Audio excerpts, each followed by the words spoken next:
Dusk. Now, this game I've been wanting for a long time. I think this is like one of the coolest games I ever seen Limited Run make. It's like a first-person, old school, like horror shooter.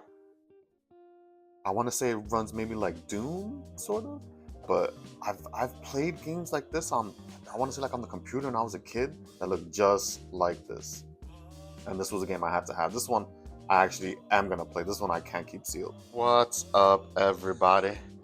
I am way too old for this. And yeah, I finally made it back home from the limited run pop-up in Soho, and that was really cool. Like, I know that people have the issues with limited run, and it's funny, I got Shopify up in this. I wonder how their stock is doing. I saw that it took a huge hit over the 2020 pandemic run. I should look into that one, how they're doing now. But I digress. I know that people have their issues with limited run. I know, the firing of the person because of their Twitter post, and about, how they handle that the 3DO games, how they weren't getting pressed, and how they didn't run, and how the reflectivity layer of games was absolutely terrible and they weren't pressed. I know about all that stuff, but I don't know. It's still really cool. Like, they had the makers of Shantae there, both of them, the couple, Aaron and Matt. It was really cool to meet them. They were really nice and talkative. They really seemed interested in my answers and stuff, asking me genuine questions. But dang, it was a cool show. Like, I bought way too much stuff. I was not expecting to buy so much stuff. But you just walk down the wall of games, and it's almost like you're a kid again. Like, it's like you're shopping for yourself for a really cool game that you want to get, and these are games that are all brand new to me. The only ones that I play are the Ashanti games. I played them digitally just because they were so cheap. I really don't ever buy digital, but they were like $1 or something. So I figured I was never gonna buy these games because that was before I had noticed that Limited Run was making these games. Because they're not, super technical games to make. They're like Game Boy games. But it was cool. I actually didn't even know that they were going to be there. And when I went downstairs in the lab and I saw that people were getting stuff signed, I was like, this is really cool. Like, I've actually never been to a signing. And all I had to do was buy the game. So I went back upstairs and bought every single one that was there. I didn't even know that there were so many freaking Ashanti games. Yep, here they are. And I actually let them open this one. These I kept sealed. But this one I let them open just because I think they kind of wanted to open it. I don't know how they feel about their games being sealed. I'm sure the people that made it want them to be played.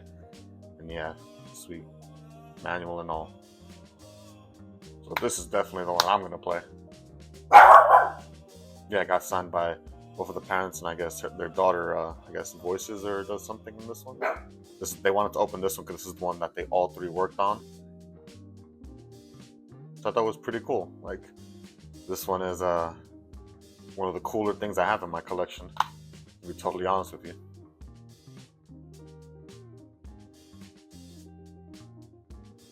I didn't know how signing things actually worked. I thought they would just take it out of the plastic and I guess sign this plastic, but I guess it didn't. They actually took the artwork out and all signed that, so it's actually being preserved inside of the plastic. So this one is pretty cool. This one is staying with me.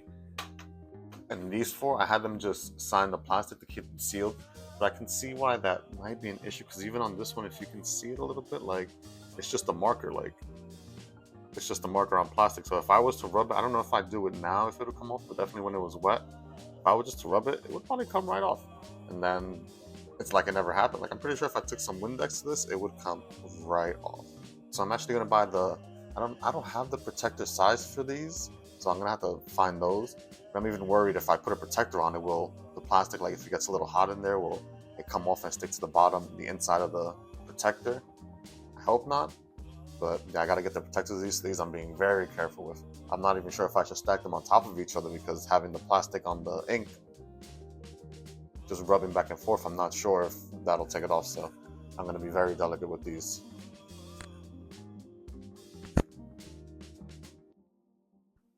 I was even nervous of that, but I'll be super delicate with these.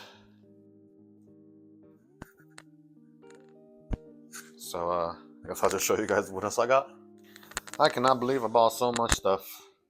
but I just couldn't help it. It was like I've never seen these games for those prices, like $35, $30. I think the most I paid,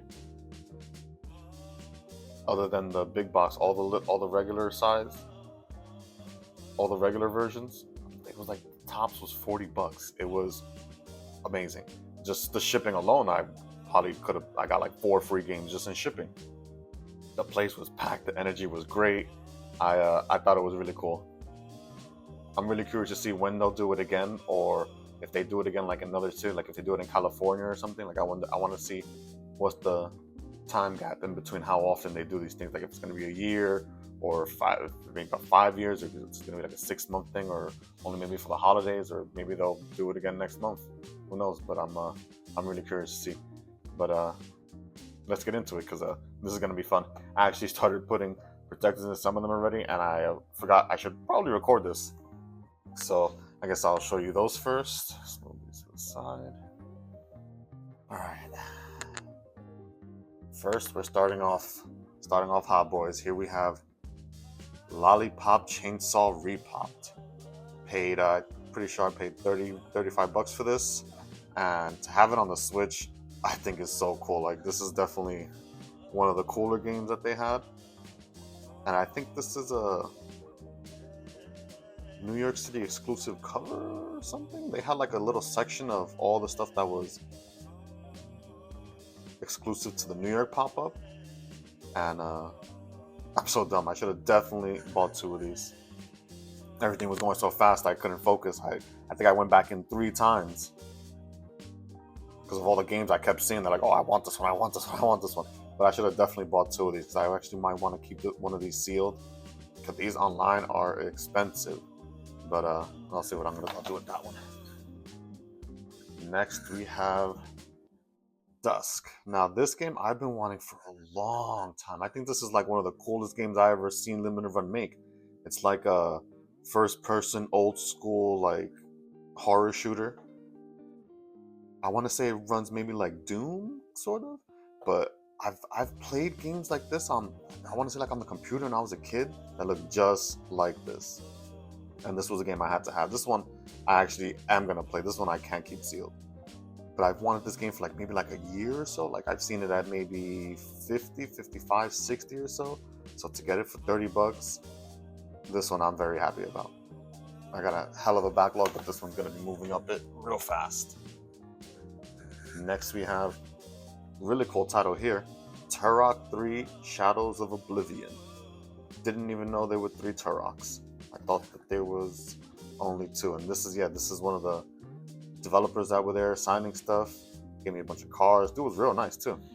But this was one of the guys when I asked him, he asked me if I wanted to open it, and I said no, and he kind of looked almost disappointed that I didn't want to open it. Like he said, do I want to open it? I said no, and he asked, are you sure? And I was like, yeah, I'm pretty sure. Like this I want to keep sealed. Like this is just so cool. I've never seen this game. To get it with the cards and everything. Yeah, he almost seemed like disappointed that I didn't want to open it, but it's cool. I mean, he signed all the cards and everything. Really nice, but I just thought that was unique. But yeah, this was really cool. Next we have Al Shaid. Now it's funny, I didn't even know that they made a remaster of this game. I got it on the 360, and I heard really good things about this game on the 360. It was one of the 360 hidden gems, and I had no idea they even made a remake of this game. So I might have to play it this way. I know that the graphics are definitely going to be better. Might have some quality of life improvements in it also. But yeah, just a really cool title that I had no idea they made. Next we have, oh wow, Contra Operation Galuga. I thought that this was the collection. Wow. I guess this is its own standalone game. Oh yeah. Well, that was a dun. I definitely meant to get the Contra collection, but this one was cool to have. Contra was like one of the first video games I ever played. I think I played it on the Famicom, the red and white console with the controllers still connected to it. So, cool to have. And definitely one of the bangers. We have Shredder's Revenge, the Ultimate Edition. I'm pretty sure this is like a New York exclusive cover. It had like a really cool sheen to it. I don't know if you guys are seeing that, but it is pretty cool. It's almost like holographic. And, got it signed by one of the devs, which is, it's so cool. Oh yeah, you see, this is from putting the games on top of each other. See how the ink comes off? Yeah, I didn't even notice that. But yeah, still cool. Ultimate Edition, I guess it has these 4 characters. I guess the other games don't have. TMNT is one of my favorite franchises. Definitely staying with me. Next, we have one of the games I actually went to this place for, Tomba Special Edition. Wow, this is so cool. I'm so nostalgic for this. I must have played the demo so many times. Never had the game, played the demo so many times. Oh yeah, this is the Carbon Engine. I think the Carbon Engine dude was actually there. I think I saw him walking around. It was really cool. But yeah, this game blew my mind when I was a kid. It was like the 2D, 3D thing it has going on. It's like a 2D side scroller. I thought it was so cool. I'm so dumb. I don't know why I did not buy 2 of these. I would have definitely kept one of these sealed, because this is one I actually really want to play. I feel like I'm paralyzed by profit, because this is a game that I know goes for a lot online. And opening it kills the value immediately. But it does have some emotional value, and I'll see if that outweighs it. I'll put that up here for now. Next, we have Doom Eternal. This was another cover that was New York City exclusive, and I beat this also on the 360. And this is a game that I would have never thought it would have been on a Nintendo platform. And I saw it there. I'm a really big fan of this. I must have played Doom so much, and I don't ever think I've actually bought a Doom game, honestly. So this is one way I could support them somehow. Look at that kick-ass cover art. Yeah, this was a really cool run and gun game. Nice fast pace. I liked it a lot. Next we have, one of these, I find these Xbox games that are now on other platforms so intriguing. Like, when I was a kid, I would have never thought there would have been these kind of collaborations with these companies, especially like with the online and everything. So I feel like this is just like a video game anomaly that I wanted to have. And I heard Pentiment is actually pretty good. It's like one of those point and click adventure games. I don't have very many of those, but this is one I'll definitely try. Next, we have the only Xbox game that I got, the Grandia HD Collection. Now, this is actually one of the most expensive ones that I bought. I'm pretty sure this one was like 40 bucks, but I know the Grandia games on PS1 are pretty expensive. I'm not exactly sure how expensive, but I'm pretty sure they're more than 40 bucks. So this was a net positive. And I really like having all these really cult classic PS1 games, and to have it in HD in a collection, I love a good collection. So this was another cool one I had to have. And next we have Grounded Fully Yoked. Great name. But yeah, this is another one of those anomalies, those Xbox games that came to other platforms. I didn't see this one on the Switch. If I had seen it on the Switch, I would have grabbed it. But on the PlayStation, it is pretty cool still too. Because I think it's a unique time in video games when we see these big publishers lending out their IPs to others just to see, I guess, testing the waters. But another cool one I had to have.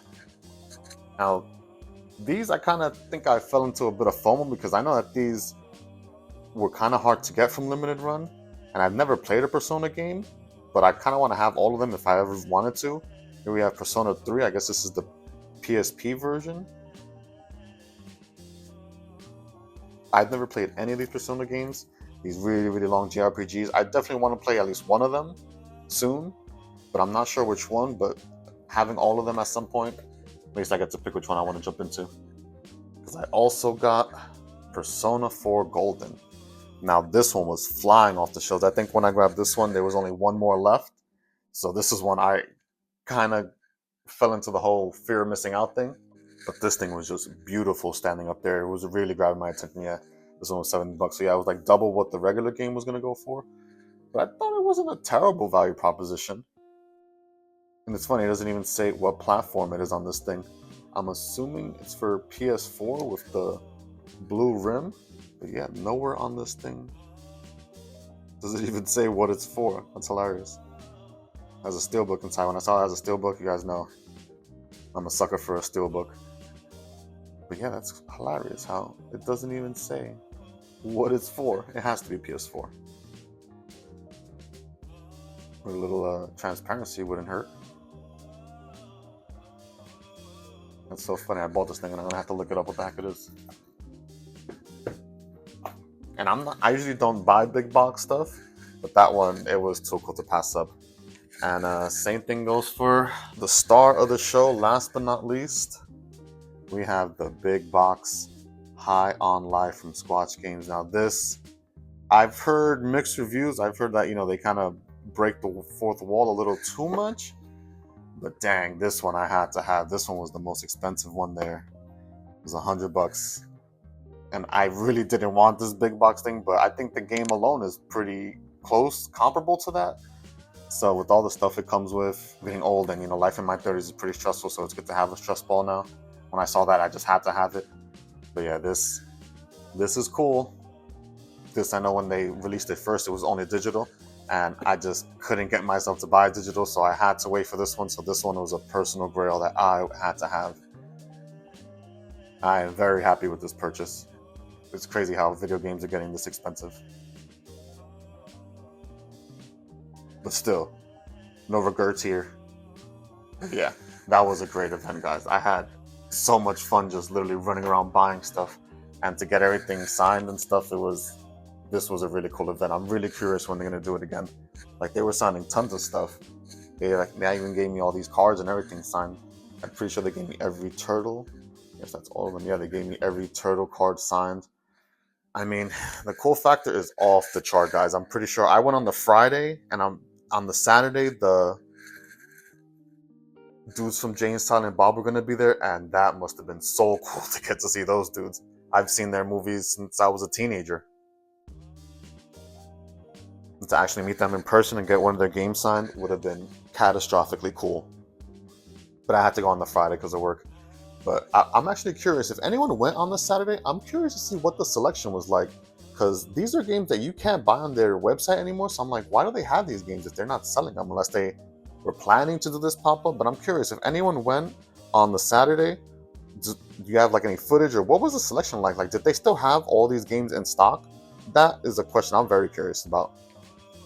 Because I don't know why they would not sell them online, unless they just want to have some of them in their physical store to get people to come to the physical store in North Carolina. That's the only thing I could think. But that's a question I'm curious about. And if anyone out there was there, let me know down in the comments. That's going to do it for me, guys. I am way too old for this. Peace.